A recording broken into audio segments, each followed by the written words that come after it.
Dear viewers, আসসালামু আলাইকুম। আমি আছি এই মুহূর্তে আমাদের প্রণোদনার আওতায় বিতরণকৃত ইয়ার ফ্লো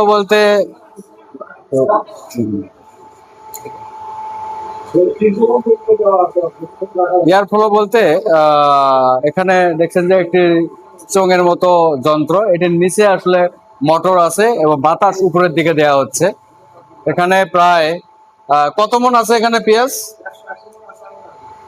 কত বাই কত ফিট এটা? 12 আরো রাখা যাবে? আর রাখেন না, হ্যাঁ। তো এটি প্রায় 12 বাই 12 ফিট একটি ছোট্ট চেম্বার, যেখানে প্রায় 180 মন পেঁয়াজ রাখা হয়েছে। তো এখানে যে মেশিনটি লাগানো হয়েছে, এই মেশিনটি আমরা সরকারিভাবে দিয়েছি। তো এই মেশিনের মাধ্যমে হাওয়া দিয়ে পেঁয়াজের যে গ্যাস হয় সেটি বের করে দেওয়া হচ্ছে, যাতে সংরক্ষণ ক্যাপাসিটি বাড়ে। এভাবে কিন্তু সারা বছর পেঁয়াজ এখানে রাখা যাবে, পচন প্রক্রিয়া রোধ করে। তো আমার মনে হয় যে স্টোরের জন্য এই এয়ারফ্লো সিস্টেমটি এটি সরকারের একটি যুগান্তকারী পদক্ষেপ, এবং কৃষক পর্যায়ে একেবারে দেশিভাবে মানুষ বাড়িতে এয়ারফ্লো মেশিন দিয়ে এভাবে পেঁয়াজ স্টোর করতে পারছে।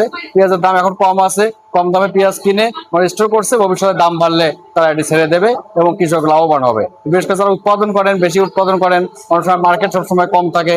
যখন এটা হারভেস্ট করা হয়, যখন মার্কেট বাড়বে তখন এখান থেকে পেঁয়াজ সেল করতে পারবেন। তো এই প্রযুক্তিটি অত্যন্ত একটি লাক্সই প্রযুক্তি হবে বলে আমরা ধারণা করছি। তো আশা করা যায় কৃষক লাভবান হবে। ধন্যবাদ। আসসালামু আলাইকুম।